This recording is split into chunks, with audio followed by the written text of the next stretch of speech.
وقت میں اتنے زیادہ مسئلوں کو ہینڈل کرنا مشن کنٹرول کے لیے حد سے زیادہ مشکل تھا۔ دوسری طرف اسپیس کرافٹ میں مشن کمانڈر جیمز لوول نے جب کھڑکی سے باہر دیکھا تو اس کو سروس ماڈیول میں سے کوئی گیس لیک ہوتی دکھائی دی۔ یہ آکسیجن گیس تھی جو دوسرے اور آخری آکسیجن ٹینک میں سے لیک ہو رہی تھی۔ اس وقت تک تینوں ایسٹروناٹس کو اچھی طرح علم ہو چکا تھا کہ وہ ایک بہت بڑے مسئلے میں پھنس چکے ہیں۔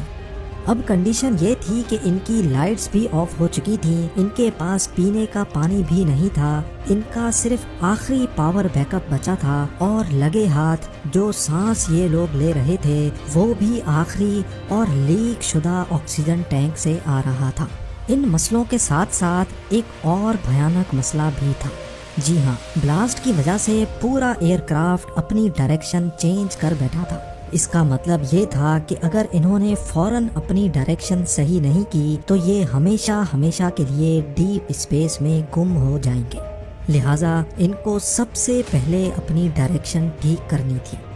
دوسری طرف یہ خبر پوری دنیا میں پھیل چکی تھی۔ وہ تمام ٹیلی ویژن نیٹ ورکس جو اس مشن کو امپورٹنس ہی نہیں دے رہے تھے، وہ اب اپولو 13 پر ہونے والے حادثے کو رپورٹ کر رہے تھے۔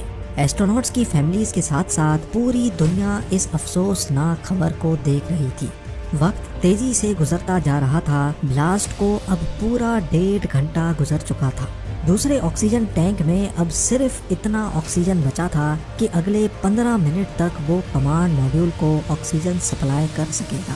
اسی موقع پر ناسا کے مشن کنٹرول نے یہ فیصلہ کیا کہ ایسٹروناٹس کو کمانڈ ماڈیول سے نکال کر لونر ماڈیول میں شفٹ کیا جائے۔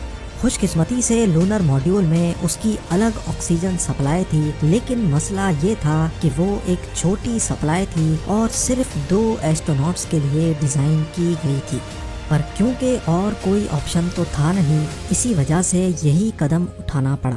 تینوں ایسٹروناٹس لونر ماڈیول میں چلے تو گئے، لیکن یہ ان تینوں کو کب تک زندہ رکھ سکے گا یہ جاننے کے لیے ناسا کے انجینئرز زمین پر ریئل ٹائم کیلکولیشنز کر رہے تھے۔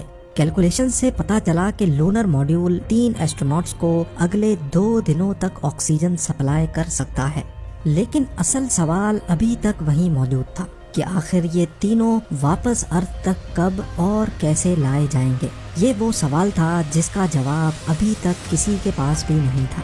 اپولو 13 کو ارتھ تک واپس لانے کے لیے ناسا کے پاس 2 آپشنز موجود تھے۔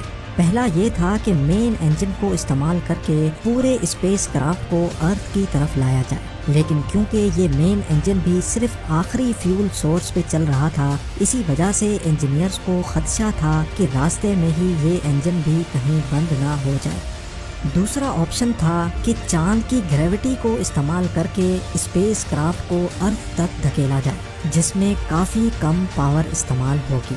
ناسا مشن کنٹرول نے یہ دوسرا آپشن چوز تو کیا، لیکن اس میں بھی ایک مسئلہ تھا۔ جی ہاں، وہ مسئلہ یہ تھا کہ جب اسپیس کرافٹ چاند کی گریوٹی کو استعمال کر کے پورا ایک گول چکر لگا کر آئے گا، تب اس کو چاند کے آربٹ سے نکال کر ارتھ کی طرف دھکیلنا ہوگا، اور یہ کام کرنا ہوگا لونر ماڈیول کے انجن کی مدد سے۔ لونر ماڈیول کا انجن جو کہ صرف چاند سے ٹیک آف کرنے کے لیے ڈیزائن تھا، اس سے یہ کام پہلی بار لیا جانا تھا، جو کہ کافی زیادہ رسکی تھا۔ لونر ماڈیول کے راکٹس کو کس پوائنٹ پر اور کتنی دیر کے لیے چلایا جائے گا، یہ کیلکولیشنز بھی اتنی آسان نہیں تھی۔ ان کیلکولیشنز میں چھوٹی سی بھی غلطی ایک بہت بڑے حادثے کو دعوت دے سکتی ہے۔ ارتھ پر ناسا کے مشن کنٹرول نے یہ ساری کیلکولیشنز کر کے ایسٹروناٹس کو بھیجی، اور لونر ماڈیول میں بیٹھے ایسٹروناٹس نے وہی کیا جیسا ان سے کہا گیا تھا۔ چاند کے گرد چکر لگانے کے بعد ایک خاص پوائنٹ پر پہنچ کر انہوں نے 35 سیکنڈ تک راکٹ برن کیا، جس سے آخر کار ان کی ڈائریکشن ارتھ کی طرف ہو چکی تھی۔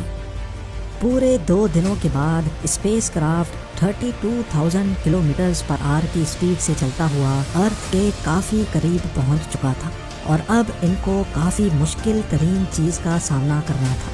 وہ مشکل چیز یہ تھی کہ ارتھ کے ایٹماسفیئر میں داخل ہونے سے پہلے ان کو لونر ماڈیول چھوڑ کر واپس کمانڈ ماڈیول میں جانا تھا، کیونکہ صرف کمانڈ ماڈیول ہی اس کام کے لیے بنایا گیا تھا۔ لہٰذا اپنے اسپیس سوٹ پہن کر وہ کمانڈ ماڈیول میں گئے جہاں سارے کمپیوٹرز بند پڑے رہنے کی وجہ سے وہاں کا ٹیمپریچر فریزنگ پوائنٹ سے بھی نیچے جا چکا تھا۔ ارتھ میں انٹری کے لیے انہوں نے خود کو لونر اور سروس ماڈیول سے الگ کر دیا۔ ناسا کے مشن کنٹرول اور پوری دنیا کے لوگوں کا سانس رکا ہوا تھا، کیونکہ اب وہ وقت کافی قریب آ چکا تھا جب بغیر کنٹرولز کے یہ لوگ ارتھ میں واپس انٹر ہونے جا رہے تھے۔ انٹری کے وقت گرمائش کی وجہ سے پورے 3 منٹوں تک ان سے رابطہ ٹوٹا رہا۔ جب 3 منٹ کے بعد بھی ان کا کوئی جواب نہیں آیا تو سب کو یہی لگا کہ شاید ایسٹروناٹس جان کی بازی ہار بیٹھے ہیں، لیکن پھر اچانک وہی ہوا جس کا سب کو انتظار تھا۔ انہوں نے ریڈیو پر اپنی خیریت کا پیغام بھیج دیا۔ ارتھ کے ایٹماسفیئر میں انٹر ہوتے ہی انہوں نے اپنے پیراشوٹ کھول دیے تھے، جس کو اب ٹیلی ویژن پر بھی دکھایا جا رہا تھا۔ ایسٹروناٹس کی فیملیز کے ساتھ ساتھ ہر شخص یہ منظر دیکھ کر جشن منا رہا تھا۔ آخر کار پورے 5 دنوں کے بعد 17 اپریل کو ان کا ماڈیول پیسیفک اوشن میں جا گرا، جہاں سے ان کو فوراً ریسکیو کر لیا گیا۔ آپ لوگوں کے پیار بھرے کامنٹس کا بے حد شکریہ۔ ملتے ہیں اگلی شاندار ویڈیو میں۔